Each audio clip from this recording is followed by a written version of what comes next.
Bismillahirrahmanirrahim. Assalamualaikum warahmatullahi wabarakatuh. Hamdan wa syukran lillah. Salatan wa salaman ala rasulillah wa ala alihi wa ashabihi wa man wala amma ba'd. Pada kesempatan yang berbahagia ini, kembali kita lanjutkan perkuliahan ulumul hadis. Dan kali ini kita akan membahas ilmu yang berkaitan tentang al-jarh wa ta'dil. Biasa ini adalah cabang dari ilmu rijalul hadis. Saya share screen dulu materinya.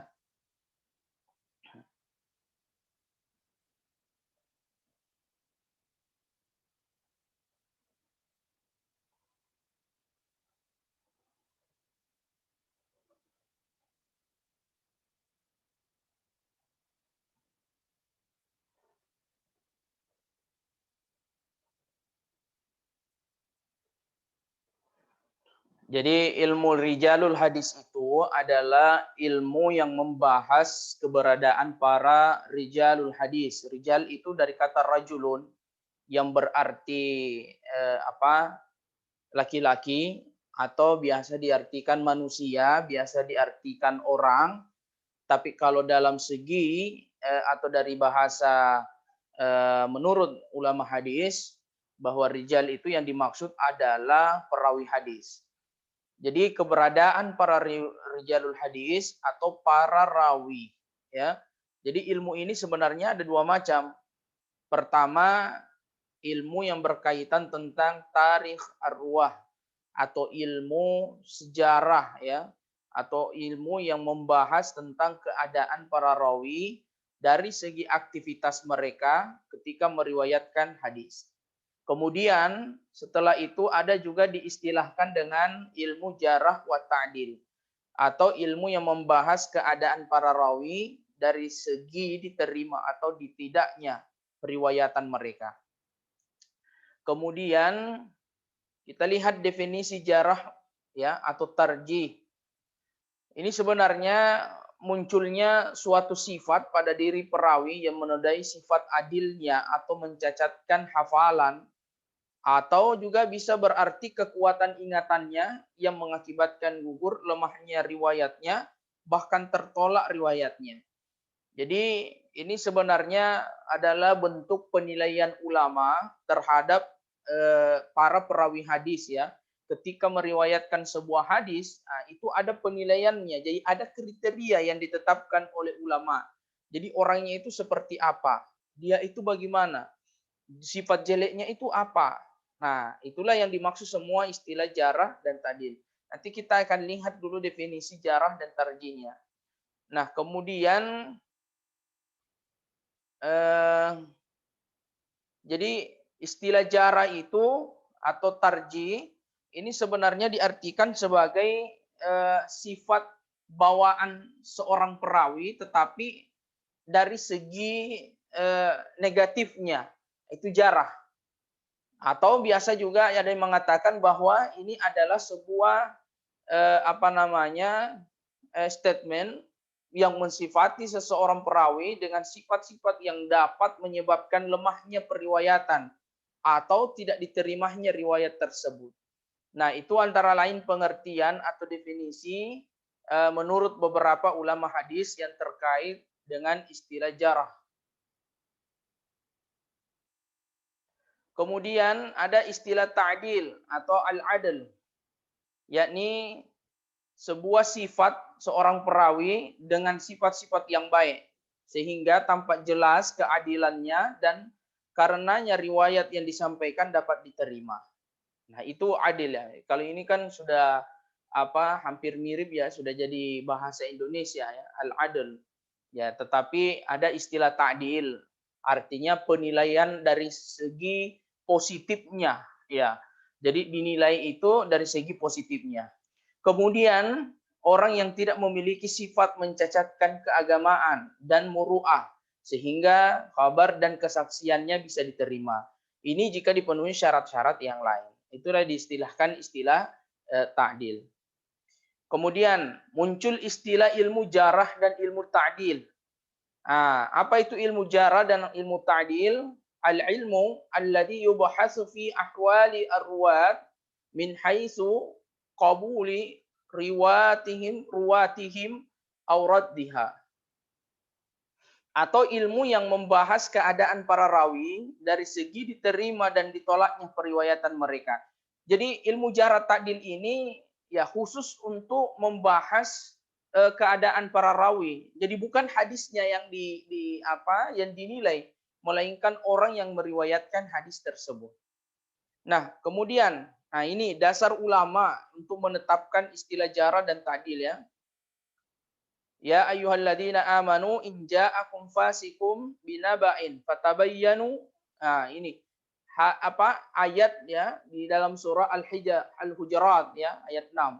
Hai orang-orang mukmin, jika datang kepadamu orang fasik ya dengan membawa berita, maka selidikilah.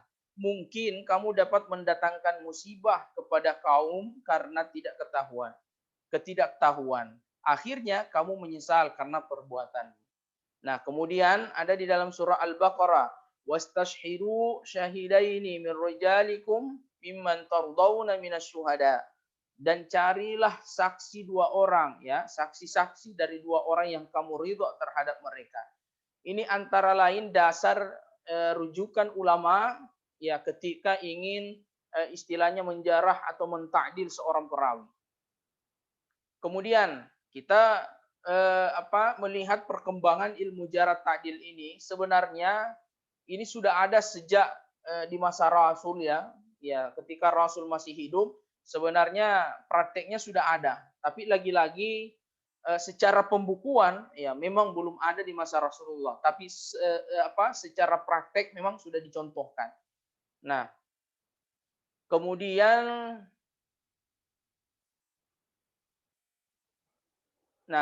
gimana sih syarah ya jari dan mu'addil? Artinya orang yang menjarah dan orang yang mentakdil itu. Orang yang menetapkan sebuah takdil dan orang yang menetapkan sebuah jarah. Nah, yang pertama ini ada syarat terkait dengan pribadinya dulu. Ya, pertama ini bersifat adil.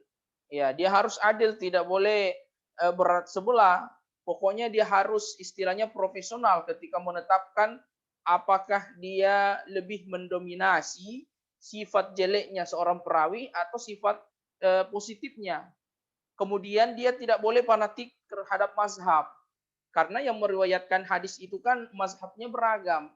Jangan sampai karena berbeda mazhab dan itu juga bisa mempengaruhi penilaian mereka terhadapnya. Kemudian tidak bersikap adanya permusuhan terhadap perawi yang dinilainya. Kan biasanya kalau kita menilai seseorang, kalau kita punya kepentingan lain, itu terkadang bisa mempengaruhi kualitas penilaian itu. Nah, bisa jadi itu akan mengurangi entah itu penilaian negatifnya yang lebih dilebihkan ataupun juga sebaliknya. Nah, itu yang dihindari. Kemudian ini syarat terkait dengan keilmuan atau pengetahuan. Nah, seorang jari atau muadil ini harus berpengetahuan luas tentang ajaran Islam. Jadi tidak boleh mengkritisi seseorang yang istilahnya lebih ahli dari dia. Jadi dia harus memiliki wawasan juga. Kemudian, dia harus memiliki atau menguasai hadis maupun ilmu hadis. Jadi biasanya yang mengkritisi itu memang orang-orang yang bergelut di dunia ilmu hadis. Kemudian ya tentu harus dia paham bahasa Arab. Karena rata-rata kajian-kajian kitab kuning kan itu semua berbahasa Arab. Jadi mesti dia harus memahami dan menguasai bahasa Arab. Berikutnya pribadi periwayat yang dikritiknya. Jadi harus tahu juga siapa sih orang yang dia kritik itu. Asalnya dari mana? Dia berguru di mana? Tinggalnya di mana? Kemudian jejak keilmuannya seperti apa. Itu semua yang akan dikritisi nantinya. Kemudian adat istiadat yang berlaku. Dan ketika kita mengkritisi seseorang, apakah ada hal-hal lain yang terkait persoalan adat istiadat mereka. Jangan sampai kita main kritik orang lain, tetapi tidak bisa ikut aturan mainnya seperti apa. Dan yang keenam, sebab-sebab yang melatar belakangi sifat-sifat utama dan tercela yang dimiliki seorang periwayat. Misalnya, saya menilai si Abdullah itu orangnya cerdas. Nah, ketika saya mengatakan cerdas, dasar saya apa? Nah, ini akan dipertanyakan nantinya. Jadi saya mengatakan si Abdullah itu cerdas. Nah, dalam segi apa? Nah, itu harus dipertanyakan. Kemudian, nah ini ada kaidah-kaidah jara dan ta'dil. Ya, sebenarnya ada juga diistilahkan dengan istilah global dalam menunjukkan pujian. Artinya pujian yang disampaikan itu juga tidak tidak terlalu menghususkan sesuatu, tetapi memang dia kelihatannya global ketika dia istilahnya menetapkan apakah dia jara atau ta'dil itu. Kemudian ta'dil didahulukan atas jarah. Artinya nilai-nilai positif seseorang itu mesti didahulukan daripada sifat-sifat yang negatifnya. Dan jarah didahulukan atas ta'dil. Ya, kadang juga ini dibalik. Ya, ini nanti kita akan lihat ya penilaian-penilaian ulama di dalam tingkatan-tingkatan jarahnya dan tingkatan-tingkatan ta'dilnya seperti apa. Kemudian jika terjadi pertentangan antara kritikan yang memuji dan yang mencela, jadi saya mengkaji seorang perawi, kemudian ada pertentangan ulama yang memujinya dan ulama yang mencelanya, maka yang harus dimenangkan adalah kritikan yang memuji. Jadi seperti yang kaidah yang kedua tadi, bahwa ta'dil didahulukan atas jarah. Kecuali jika kritikan yang mencela itu dijelaskan sebab-sebabnya. Nah, saya tetap pendirian saya bahwa si Abdullah ini orangnya tidak bisa dipercaya. Itu saya harus memberikan statement, memberikan sebuah alasan yang masuk akal, bahkan bisa dibenarkan dan bersifat ilmiah. Saya tidak boleh begitu saja serta-merta menetapkan tidak boleh menetapkan bahwa ini loh dia harus seperti ini, ya, atau mungkin sesuai dengan saya punya keinginan, dia pokoknya harus dicap sebagai orang yang tidak bagus misalnya. Nah, itu tidak boleh. Kemudian apabila kritikus yang mengemukakan ketercelaan adalah orang yang tergolong daif, ya maka kritikannya terhadap orang yang sikoh tidak dapat diterima. Sikoh itu yang lebih kuatnya. Jadi misalnya saya ini orangnya lemah dari segi hafalan, lalu saya mengkritisi orang yang lebih kuat hafalannya. Oh, itu tidak bisa. Nah, itu bahkan hampir ada beberapa ulama yang mengatakan ya tidak bisa diterima statementnya orang yang lebih rendah ya dalam kategori periwayatan hadisnya. Kemudian al-jarah tidak diterima kecuali setelah ditetapkan atau diteliti secara cermat. Ya, jadi dengan adanya kekhawatiran terjadinya kesamaan tentang orang-orang yang dicelahnya. Jadi jarah ini tidak diterima kecuali setelah ditetapkan atau diteliti secara cermat. Jadi memang tidak segampang itu ya mengkritisi ulama-ulama hadis, ya apalagi kalau hal-hal yang kritikan itu berkaitan dengan sisi-sisi negatifnya. Kemudian al-jara yang dikemukakan oleh orang yang mengalami permusuhan dalam masalah keduniawian itu tidak perlu diperhatikan. Nah, ini al-jara kontra ta'dil. Gimana sih kalau dia kontra, bertolak belakang? Nah, pendapat pertama mendahulukan al-jarah dibandingkan at-ta'dil. Pendapat kedua mengambil penilaian dengan suara mayoritas. Jadi kita pilih mana yang lebih kuat, ya, mana yang lebih unggul. Apakah istilahnya ulama yang memberikan penilaian negatif ataukah ulama yang memberikan penilaian positif.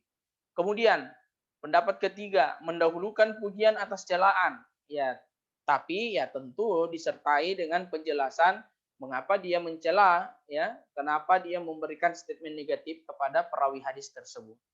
Kemudian pendapat keempat menangguhkan penilaian sampai ada bukti lain yang menguatkan apakah periwayatan kontroversi itu termasuk orang yang adil atau cacat.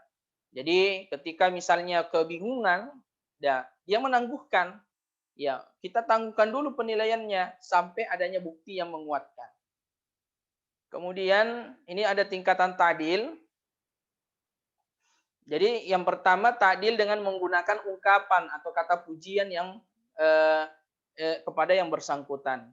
Kemudian ada istilah ta'dil dengan mengulangi kata pujian tersebut baik dengan kata yang sama atau mirip. Ya contohnya misalnya, apa, ausakun nas misalnya, ausaku atau yusaku.